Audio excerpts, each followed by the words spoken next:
말씀은 시편 49편 12절부터 17절까지 봉독합니다. 사람은 존귀하나 장구하지 못함이여 멸망하는 짐승과 같도다. 이것이 바로 어리석은 자들의 길이며 그들의 말을 기뻐하는 자들의 종말이로다. 그들은 양같이 스올에 두기로 작정되었으니 사망이 그들의 목자일 것이라. 정직한 자들이 아침에 그들을 다스리리니 그들의 아름다움은 소멸되고 스올이 그들의 거처가 되리라. 그러나 하나님은 나를 영접하시리니 이러므로 내 영혼을 스올의 권세에서 건져내시리로다. 사람이 치부하여 그의 집에 영광이 더할 때 너는 두려워하지 말지어다. 그가 죽음에 가져가는 것이 없고 그의 영광이 그를 따라 내려가지 못함이로다.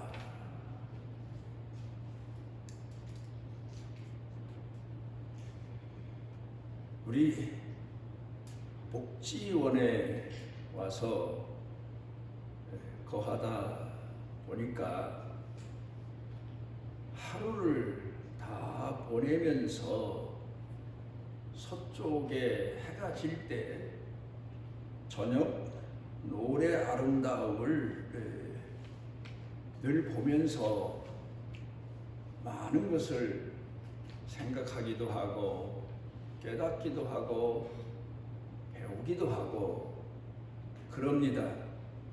저녁 노을에 해가 지는 모습은 참 아름답기 그지 없습니다. 그런데 여러 날을 그 저녁 노을의 햇살을 지켜보니까 특이한 점이 그 가운데도 있습니다. 사람들이 영어로는 매직 아워라고 하는 말을 사용하는데 어떤 날 그 해가 질 때에 방 안에서 있는데 우리 그 방이 서쪽으로 창문이 나 있어요. 그런데 세상에 밖에 와서 누가 서치라이트를 그 창문에 비추는 것 같아요. 그런가 하면 밖에 무슨 불이 난 것 같아요. 저는 알죠. 그게 무슨 현상인지. 그래서 핸드폰을 들고 뛰어나가서 그 아주 찬란하게 빛나는 그런 순간을 사진을 몇 번 찍어 본 적이 있습니다. 우리는 보통 저녁 노을에 지는 해, 그러면 붉은 노을에 지는 해, 그것만 생각했지. 그 지면서 아주 극적인 상황을 연출하는 것을 지켜보지 않은 사람들은 잘 모릅니다. 잠깐 순간인데 온통 세상을 붉게 물들일 정도로 그런 아주 붉은 모습을, 찬란한 모습을 보이고 해가 집니다. 그래서 그걸 보면서 인생도 하루를 사는 날에 비유한다면 아침에 눈 비비고 일어나서 일을 시작하고 낮에쯤이면 피곤하고 고단하고 오후쯤이면 사람들 모두가 다 지쳐 있을 정도지만 마지막 해지는 것처럼 정말 아름답게 그 영혼이, 그 삶이 정말 복되게 살다 가야 되겠는데 살다 가는 방법 이런 거를 생각해 보게 됩니다. 우리 예수 믿는 사람들은 그 사실을 잘 알고 있으면서도 잊어버릴 때가 많고 또 신앙생활을 게을리하면서 그런 인생의 마지막 아름다운 모습을 자기 스스로 생각지 못하는 그런 때도 참 많습니다. 그런데 그렇게 해가 지고 나면 곧 어둠이 옵니다. 세상사가 그렇지 않나 그런 생각을 많이 해봅니다. 좋은 일이 있고 극적인 아주 극한 상황, 행복한 상황, 기쁜 상황, 좋은 상황 이런 일을 맞이하지만 흔히 심리학자들 말이 그 기쁨의 시간은 단 3분이다. 그렇게 잘라서 말하는 사람도 있습니다. 순간일 뿐이지 그 다음엔 또 해가 져서 어둠이 오는 것처럼 근심, 걱정 이런 일들이 연속적으로 일어납니다. 날씨로 비유하자면 날이 좋은 날도 있지만 굳은 날이 있고 어두운 날이 있고 또 낮이 있으면 캄캄한 밤이 오고 인생 삶이라고 하는 게 그렇습니다. 그런데 이런 삶 가운데서 이런 인생사 가운데서 어떻게 하면 정말 아름다운 빛의 영광을 누리면서 살다 갈까? 그 내용을 성경이 말씀하고 있습니다. 인생들만 모아놓고 인생사 중에서는 극적이고 빛에 충만한 그런 인생을 살 수가 없습니다. 왜? 인생이 무엇이냐? 여러 말을 하지만 성경을 딱 펼치면 창세기 1장에 나옵니다. 거기에 하나님이 복음이 얼마나 귀한 복음인지 모르고 하나님이 세상을 창조하시니라. 창세기 1장 1절에. 그런데 신약 성경에 와서는 요한복음 3장 16절에 가서 그 얘기가 나옵니다. 하나님이 세상을 이처럼 사랑하사. 창세기에는 하나님이 세상을 창조하시니라. 요한복음 3장 16절에서는 하나님이 세상을 이처럼 사랑하사. 하나님이 계시다는데 하나님이 창조하셨고 하나님이 사랑하신다는데 우리 인생들은 소망을 두고 거기서 위로를 얻고 거기에 빛이 있음을 깨달아야 됩니다. 그럼 우리 인생은 누구냐? 창세기 2장 1장 2절에 나옵니다. 거기 뭐라고 나오나 하면 땅이 공허하고 혼돈하며 흑암이 깊음 위에 있고 땅 얘기예요. 그런데 그 말씀의 깊이를 헤아려 보면 인생이 그렇다는 말입니다. 인생이 무엇이냐? 흙이에요. 그래서 선악과를 따먹은 결과로 결국 흙에서 취함을 받아 하나님 앞에 선택을 받아서 지음을 받아서 하나님의 은혜를 입고 살지만 죄를 범함으로 인하여서 인생은 흙으로 돌아갑니다. 내가 흙이니 흙으로 돌아갈지니라. 땅이 흙이 그 말이죠.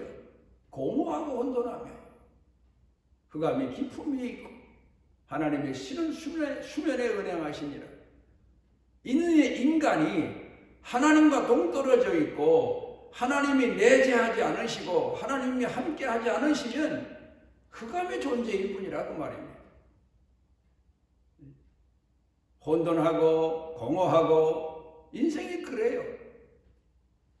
고독하고 공허하고 혼란스럽고 그 인생이에요. 그런데 하나님이 계셔서 그 하나님이 세상만 창조하신 게 아니라 3절에 가면 빛이 있으라. 그 땅이 공허하고 혼돈한 땅에 빛을 비추어 주십니다. 그래 창세기 1장 1절 2절 3절만 보면 복음이 그 안에 다 들어있더라고요. 그래서 사람이 살다 보면 어둠이 올 때가 있고 혼란에 휘말릴 때가 있고 그럴 때 다시 회복하고 다시 일어날 수 있는 방법이 하나님 앞에 가까이 다가가는 겁니다. 하나님의 은혜를 믿는 겁니다. 하나님의 말씀과 성령으로 충만하게 채워지는 겁니다. 배가 고프면 먹을 음식으로 다시 배를 채우고 힘을 돋구는 것처럼 하나님으로 충만해야 인생이 저 태양처럼 빛을 비추는 그런 존재로 살아갈 수가 있습니다. 인생 중에서 가장 귀하고 복된 사람이 누구냐? 시편 1편에서 복된 사람은 나옵니다. 악인의 꾀를 쫓지 아니하고 죄인의 길에 서지 아니하고 오만한 자의 자리에 앉지 아니하고 인생들처럼 살지 아니하고 그 말씀이에요. 인간들 세계 가보세요. 얼마나 오만하고 뭐 조금 잘나면 얼마나 교만하고 뭐가 좀 잘 되면 지 혼자 복 받은 것처럼 착각하고 인생은 그래 교만하기 짝이 없고 그런데 그런 사람은 이 땅에 사는 인생들이지만 그러나 복된 사람은 어떤 사람이냐? 시냇가에 심은 나무가 시절을 쫓아 과실을 맺으며 그 잎사귀가 마르지 아니한 것 같으니 그 내용이 뭔가 하면 하나님을 공경하는 사람, 신앙의 뿌리를 하나님 말씀과 성령에 두고 사는 사람 그런 얘기. 거기 보면 시냇가에 심은 나무가 시절을 쫓아 과실을 맺으며 그 잎사귀가 마르지 아니한 것 같아요.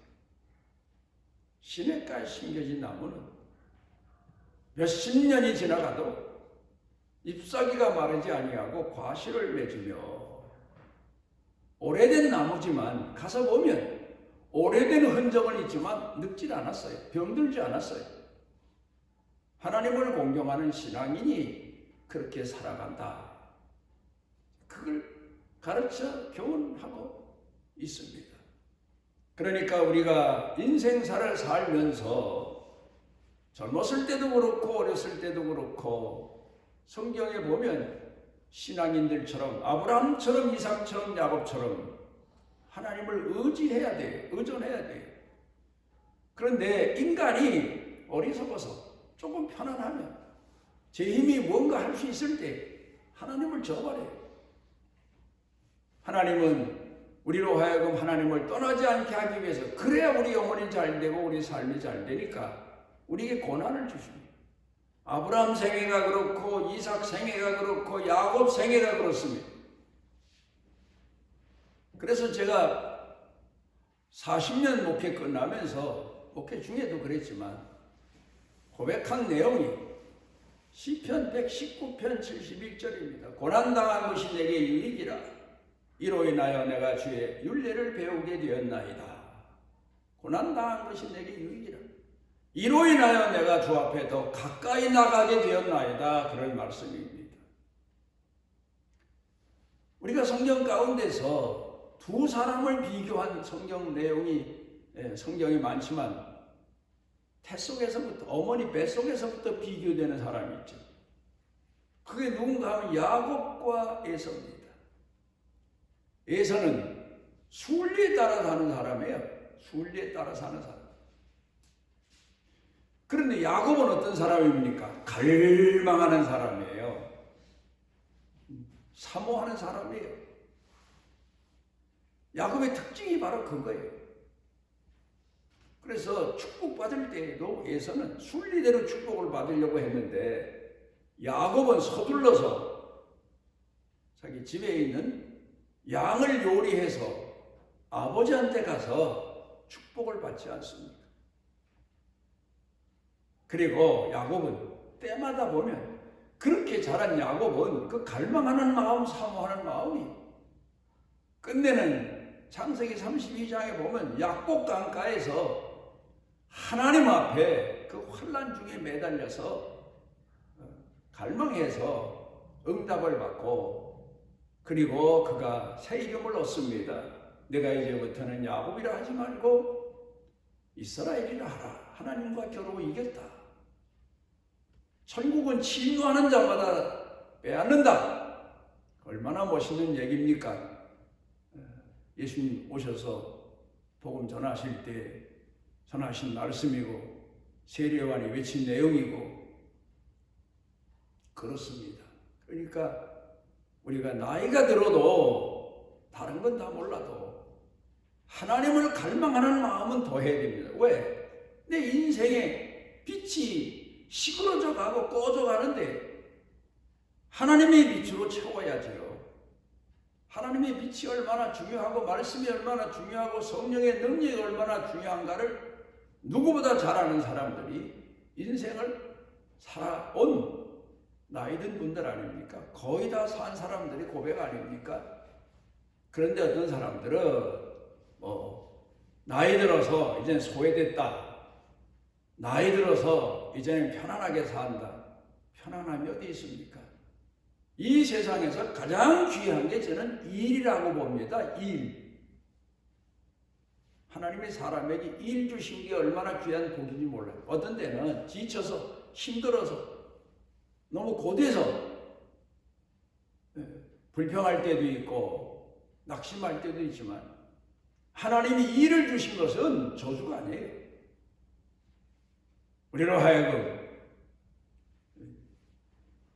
그 일로 인하여서 하나님 앞에 충성하게 하기 위한 가장 귀한 그런 은총이에요. 선악과 따먹은 게 일이 없어서 따먹지 않았나? 난 그리 생각해. 일이 없잖아 별로. 그러니까 선악과를 따먹었어.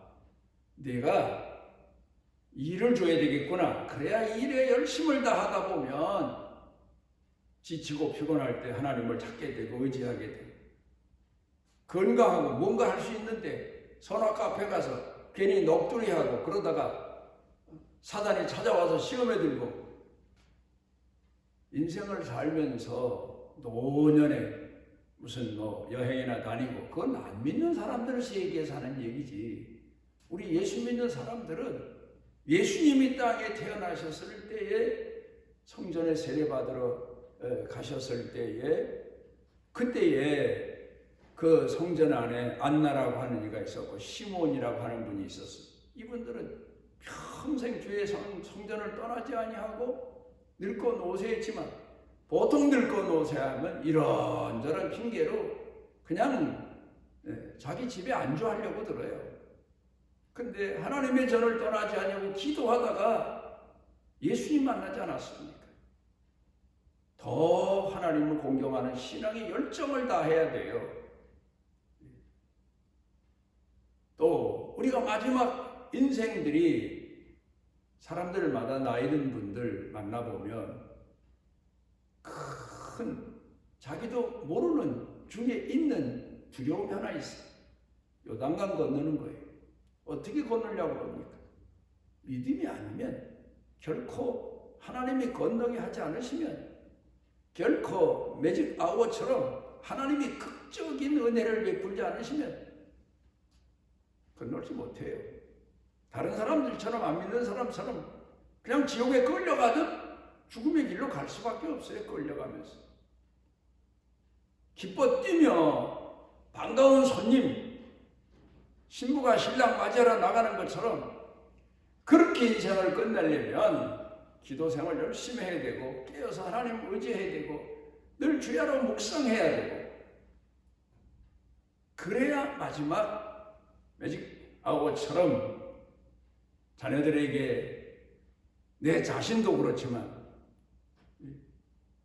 신앙인의 극적인 모습을 보이고 하나님께 갈 수가 있게 될 겁니다. 게으르면 안 돼요. 인도의 교육학자 캐리 여사가 사람의 세 가지 죄 배우지 않는 것. 사람들은 어렸을 때는 배우려고 애를 써요. 근데 좀 뭐 알고 난 다음에는 배우지도 못한 게 남을 가르치려고 해요. 다 배웠다고 생각해요. 다 안다고 생각해요. 세상에 무궁무진한 이 세상을 어떻게 다 안다고 할 수 있겠습니까? 평생 배워도 모르는데 끝까지 배워야 돼. 배우지 않는 게 죄예요. 둘째로 가르치지 않는 게 죄다 그랬어요. 가르침이라는 게 입술로만 가르쳐가지고 됩니까? 안 돼요. 내가 낮아지고 내가 죽고 나를 쳐서 복종케 하고 그러지 않으면 진정으로 가르칠 수가 없어요. 그 다음에 세 번째, 행동하지 않는 것, 행하지 않는 것. 사람들은 우리가 살고 있는 지금 세상이 문제가 참 많아요. 수동, 손으로 움직여야 됐던 기계 혜택을 입고 살던 이젠 자동이에요. 버튼만 누르면 그냥 자동으로 다 되는 세상이에요. 그러다 보니까 사람들이 행동하는 게 열심히 일을 해서 자기 삶을 일구어 가야 되는데 뭔가 버튼 하나 누르면 옛날에 왕이 말 한마디면 다 되는 것처럼 그런 세상을 살다 보니까 문제가 뭡니까? 자기를 잊어버린다고요. 자기를 잃어버린다. 이게 참 심각한 문제예요. 니콜라스라고 하는 심리학자가 이런 얘기를 했어요. 생각하지 않은 사람들, 현대인들에 대해 지적합니다. 깊이가 없는 사람들. 뭐든지 쉽게 얻으니까 노력하고 갈망하고 연구하고 그래서 얻어야 되는데 쉽게 얻으니까 거저 얻으니까 자기를 상실하고 맙니다. 참 인간임을 상실하고 맙니다. 그래서 일어나는 불상사가 얼마나 많습니까? 성경에서 이에 대해 말합니다. 사람이 자기를 상실하는 것은 자기의 주인을 상실하는 거예요. 생명의 주인 예수 그리스도를 상실하는 거예요. 자기 생명의 근원인 하나님을 상실할 때 자기를 상실하고 말아요. 지혜도 그래요. 지혜의 근본이 하나님을 잊어버리면 무지한 자가 돼요. 무식한 자가 돼요. 미련한 자가 돼요. 그러니까 우리 그리스도인들로서는 나를 잃지 않기 위해서 하나님을 찾아야 돼요. 갈망해야 돼요. 사모해야 돼요. 저는 늘 미국에 유명했던 부흥 강사 무디가 말했던 얘기 중에 우린 깨진 항아리래. 그런데 물로 어떻게 채웁니까? 방법이 하나 있대. 깨진 항아리에 물을 어떻게 채웁니까? 길에다 보면 안 되죠. 종일 거기 물만 길에다 보여야 되죠. 근데 그 항아리를 들어다가 샘이 손을 우물에 갖다 놓으면 자동적으로 물이 가득 보인다. 참 멋있는 말을 했어요. 우린 깨진 항아리예요. 깨진 독이에요. 그렇지만 하나님을 공경하는 신앙 안에 살면 늘 물로 충만하다 이거예요. 늘 가득가득 물이 넘치는 그런 인생으로 산다. 내 영혼이 말이에요. 시냇가에 가져다가 심으면 가뭄이 와도 괜찮고 장마 와도 괜찮고 태풍이 와도 괜찮고 뿌리가 깊은 나무는 절대로 부러지거나 쓰러지지 않잖아요. 그러니까 우리가 인생을 살면서 끝까지 사도 바울이 디모데에게 권고한 내용이 뭡니까? 달려갈 길을 다 달려가고 끝까지 젊어서 한순간 어려서 한순간 예수 잘 믿음으로 그것 가지고 그 인생의 문제가 해결되는 게 아니다. 평생 숨쉬고 사는 것처럼 하나님을 공경하는 신앙으로 살아야 된다. 이걸 가르쳐 교훈하고 있습니다. 성경에서 또 두 사람 비교되는 사람이 있습니다. 하나는 이스라엘의 초대왕으로 세워졌던 사울이고 또 하나는 그 다음에 뒤를 이어서 이스라엘의 왕이 된 다윗입니다. 그런데 사울 왕의 문제가 뭡니까? 사울 왕이 왕 되기 전에 참 겸손했어요. 사람이 언제 겸손합니까? 다 평균적으로. 모를 때. 모르면 겸손한 거예요. 없을 때 겸손한 거예요. 근데 뭔가 좀 알게 되고 뭔가 좀 가지게 되면 교만해요. 세상에 교만할 짝이 없어. 그런데 이 사울 왕은 왕 되기 전에 겸손했어요. 아무것도 가진 게 없으니까 겸손하지요. 그런데 왕이 되고 난 다음에 교만이 싹트기 시작해요. 왕이 된 다음에 자기가 무지한 자이고 자기가 어리석은 자인 걸 알고 하나님을 의지하고 하나님 말씀에 의지해서 살아야 되는데 교만해요. 그러다가 나중에는 물으러 가잖아요. 점치러 가잖아요. 세상 신에게 가잖아요. 안 믿는 사람은 그렇게 살아요. 하나님을 버리잖아요. 하나님도 그를 버리신 거예요. 근데 다윗은 어렸을 때부터 신앙적 용기가 대단해요. 그러다 중년에 범죄해서 회개하는 생애를 보내요.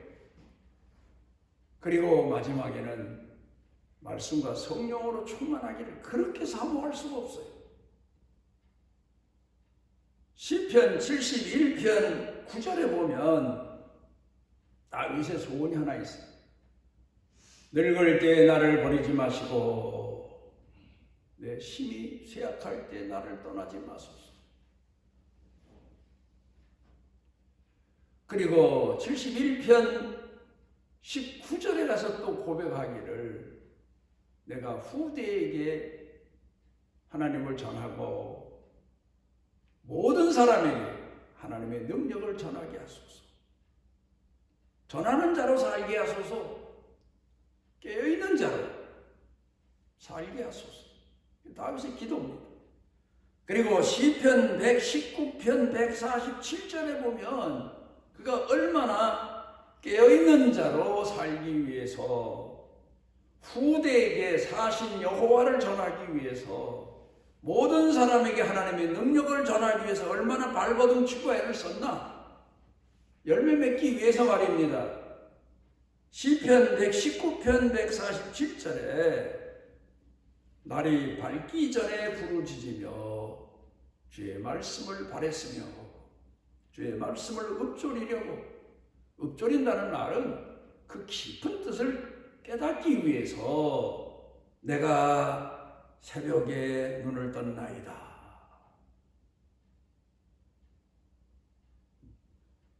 되게 나이 들면 초저녁잠이 많다고 그러지요. 아무래도 젊은 사람들은 하루를 부지런히 살아도 기운이 남아도니까 12시가 돼도 잠을 안 자. 그러다 늦잠 자가지고 늦게 일어나지만 나이 든 사람들은 피곤하니까 빨리 자요. 근데 한잠 자고 나면 또 깨면 그 다음에 정신이 나요. 그럼 뭐 합니까? 다윗이 행한 행동이 하나님 앞에 하나님의 깊은 뜻을 깨닫고 이를 자기 자신이 발견하고 말씀과 성령으로 충만하기 위해서 새벽을 내가 깨우리로다. 새벽에 깨어서 기도하고. 그래서 성경에는 하나님께서 다윗을 제일 많이 자랑하셨다. 그렇게 얘기하고 있습니다. 여러분, 우리가 오늘을 살면서 인생 사는 오늘 성경 본문에서 말한 것처럼 수월의 세상이에요. 어둠의 세상이에요. 어찌 보면 지옥 같은 세상이에요. 해가 저문 다음에 어둠이 오는 세상과 같아요. 그런데 하나님을 공경하는 사람은 다르다. 아니다. 늘 빛으로 충만하다. 현대인들이 사람을 평가할 때 가진 거 가지고 평가를 합니다. 얼마나 가졌느냐? 그건 현대인들의 평가 방법이고 내 쪽으로 들어가 보면 그 영혼이 얼마나 잘되고 강건한 가운데 사느냐가 중요한 거예요. 성경에 보면 신앙으로 승리한 사람들, 가난하게 평생 산 사람도 많고 시련 속에 산 사람도 많고 어려운 역경 속에서 한 사람도 많아요. 마지막에 순교로 인생을 끝난 사람도 있어요. 그런데 그 내적인 영혼을 보면 빛으로 충만한 매직 아워 같은, 저녁 노을의 극적인 순간 같은 그런 인생을 살았습니다. 오늘 우리도 하나님 앞에 기도하기를, 이 수월에서 건지소서, 육체의 기준 가지고 사는 인생사에서 나를 건지시고 하나님 말씀과 성령으로 충만하게 하옵소서. 기도와 이 열정이 평생 있어야 되겠습니다. 기도합니다. 오늘 우리를 주의 자녀로 불러주시고 빛으로 채워주시고 성령으로 채워주시고 말씀으로 채워주시고 생명으로 채워주시는 여호와께 감사와 찬양과 영광을 돌립니다. 그러나 우리가 탕자처럼 주의 곁을 떠날 때도 많고 세상 사람처럼 살고 싶어 할 때도 많사오니 이 어리석음에서 깨어나게 하시고 오직 주의 말씀을 의지하고 주님이 이끄시는 길로 살아갈 수 있는 은혜를 더하시옵소서. 예수님 이름으로 기도드리옵나이다. 이스라엘의 하나님 여호와께서 그 날개 아래 보호를 받으러 온 네게 온전한 상 주시기를 원하노라. 어두움에서 스올에서 우리를 건지시기 위해 이 땅에 오셔서 우리의 선한 목자가 되신 우리 주 예수 그리스도의 무한하신 은혜와 우리에게 빛을 주시고 구원을 주시고 영원한 약속, 영원한 세계를 주신 아버지 하나님의 만극하신 사랑과 내재하셔서 깨닫게 하시고 일어나게 하시고 회개하게 하시고 돌이키게 하시고 주님을 찾고 갈망하게 하시는 성령님의 능력의 은총이 사랑하는 자녀들 생각, 마음, 영과 육 사는 생활, 일터, 경영, 온 교회 중에 넘치고 넘치도록 함께 하시기를 축원하옵나이다.